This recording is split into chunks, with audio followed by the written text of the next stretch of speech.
To now catch us up on the latest in the world of politics, here's Rick Smith with his guest, Sarah Burris. I saw a great picture today. And, I haven't seen John Boehner in a long time. But there was a picture of John Boehner with Nicole Kidman. And, look, I got to give him credit. He looks pretty good for an older dude. But he tweeted out the picture of himself with Nicole Kidman. And he said, "I know you can't tell from the picture, but I am blushing," which I thought was hysterical. And it's one of those things, I got to tell you, I always loved John Boehner because I thought he was funny. And politically don't agree with anything that he had to say. But this was a guy who, the old school conservatives that you could get along with. And you could argue about politics and then you go have a couple of drinks. Or in John Boehner's case, argue while having a couple of drinks and then go have a couple of drinks and then have a couple more and then a couple more and then a couple more, which is why, again, he's always red. That was the point. I think if you didn't get what his point was, that was it. But I thought it was funny, and it made me think of a better time. Anyway, here to share some thoughts on the top stories of the day, our good friend Sarah Burris. She's a reporter at Raw Story, rawstory.com, the website, if you want to take a look at her work. Sarah, thanks for taking time for us. Hey, the reason that John Boehner still looks really good is because he's practically pickled at this point. The dude has had more red wine, I think, than exists in Napa. And had a glass of it in his hand in the picture as well. Oh, bless him. Bless him. And now apparently he's a lobbyist for the weed industry. Yeah, he's a pot guy now. Which you would think that would mean that he would be drinking less wine, but no. Now he's just doing weed and wine. Yeah. No, to each his own. There you go. But I thought it was a funny thing. I mean, I miss politics being funny. Miss it being fun. But then again, here's the thing. We got a guy who's running who wants to destroy democracy. And as Christie said, going to be a felon this spring, which, Christie seems to be the only Republican really going after him. He is, and I think he's also one of the only Republicans that's still living in reality at this point, because it seems like the majority of Republicans are either, I think they're probably in two camps. One, they're still afraid of him, or two, they're so far up his butt that they're tickling his throat. And that's far. I know, right? That's like really far. That's far. See the tonsils.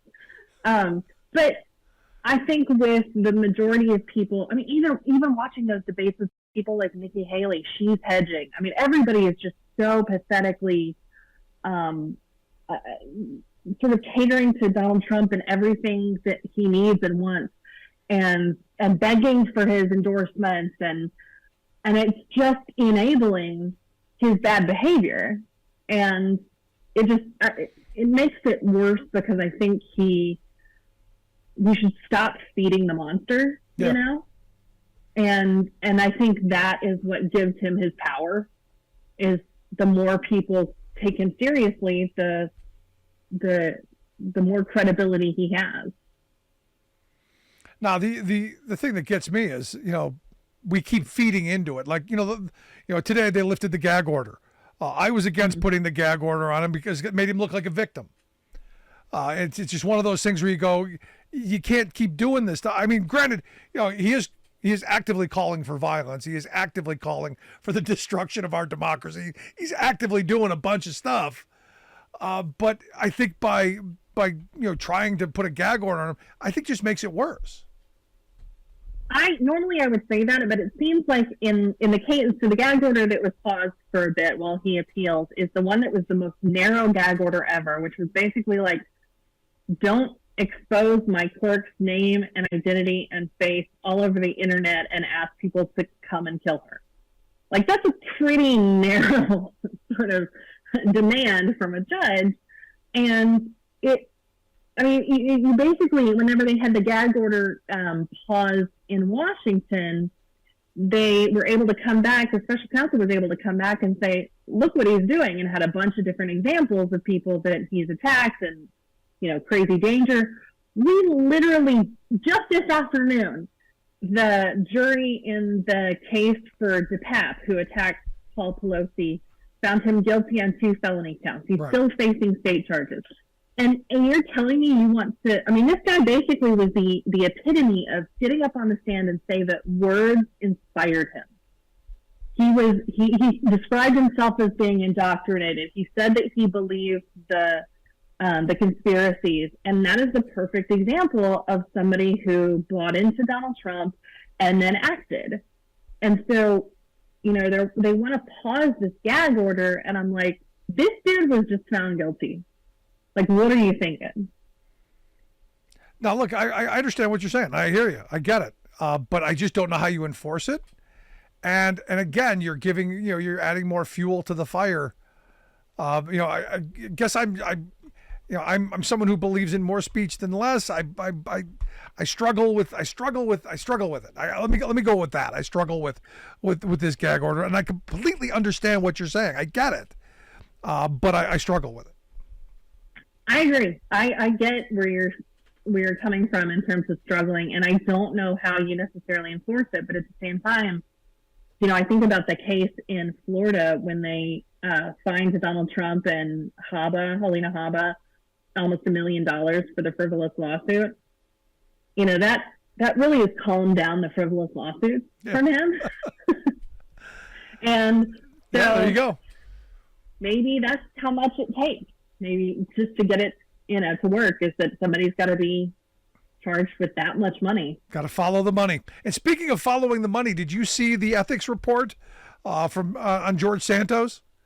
Evidently, $50,000 he spent on sites like OnlyFans, which is so gross. Which is, I mean, because me and my son were just having this conversation, going, "Who in their right mind spends money on something like that? Who would pay for that? It's insane." And now we see it's George Santos. My first thought was, "Oh my God, this dude has like, you know, a porn addiction or something like that." But then I started thinking, if he's spending that much money, is he funneling it to somebody? Because if you're going to funnel it through somewhere, that would be the perfect place to do it. Is to pretend like you're paying for services when, you know, you're essentially giving it to somebody else. Yeah, but is that a campaign? Is that a campaign service? I mean, can you use campaign money for that? I mean, I don't know. I'm struggling with that one too. I love the idea that he got Botox, but he thought that was a campaign expenditure. Because I mean, think about it. If all of those politicians out there who really consider like their appearance, we had this whole conversation. You remember about Rami McDaniel spending like hundreds of thousands of dollars in makeup and hair stuff, and at the expense of Republican donors. So I mean, where is that line? Because I mean, yeah, his forehead looks great, but is that going to matter in prison? It might. Depends on who he's looking up at. I'm not going there. Look, when he's out of Congress, he can drive the 27-foot Wiener mobile. There's a job for him. He can ride the Wiener. Oh, you're making my face turn as red as my shirt. But they also found that he spent $20,000 of campaign money on personal expenses, went right to his bank account. $6,000 in purchases from Ferragamo stores, and actually took some money out at a casino. Again, I don't know that these are campaign related, but here's the thing. You know, he says he's not going to run for re-election, but he's still there.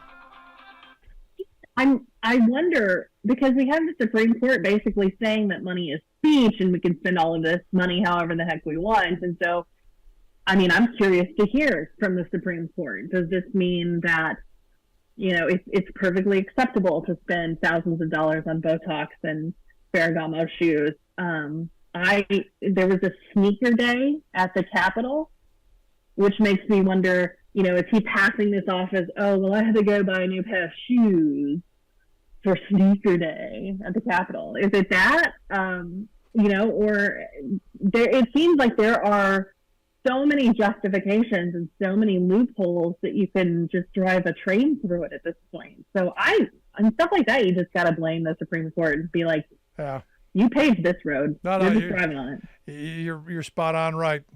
Let's move over to another guy not running for re-election, Joe Manchin.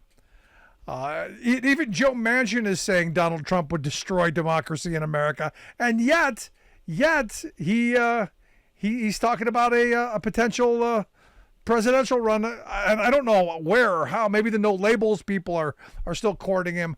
Any thoughts? Well, I know for sure the no labels people are definitely trying to get to him, and they have been for a while.